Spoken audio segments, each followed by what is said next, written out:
La Transfo à la communauté urbaine de Dunkerque. Dans le cadre de son projet d'administration, une des actions visait à créer en interne un laboratoire dédié à l'innovation dans les services publics. Fin 2017, la CUD a lancé un appel à volontaires pour recruter 20 agents curieux sur l'innovation dans les services publics, motivés et prêts à remettre en question leurs pratiques. Durant 18 mois, ces ambassadeurs se sont réunis 2 à 3 jours par mois pour étudier 4 cas pratiques.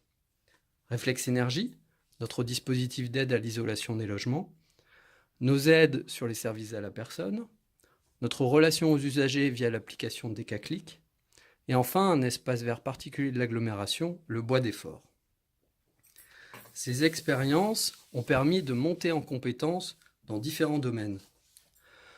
Les parcours usagers, les enquêtes auprès des habitants, la prospective concrète et bien d'autres méthodes d'animation ont été acquises. Bien sûr, tout cela n'aurait pas été possible sans la 27e région. Cette association vise à développer l'innovation dans les administrations et propose cette offre de services aux collectivités locales, la Transfo. Et aujourd'hui ? Aujourd'hui, nous sommes dans une phase d'atterrissage de ce laboratoire. Il sera directement rattaché à la direction générale et fera l'objet de 2 recrutements, un coordinateur du labo et un designer de services publics. Pour conserver la dimension concrète du laboratoire, il sera en résidence durant 6 à 9 mois dans les directions et les services opérationnels. Concernant le bilan ? Globalement, l'ensemble des directions de la collectivité ont été concernées de près ou de loin par cette transfo.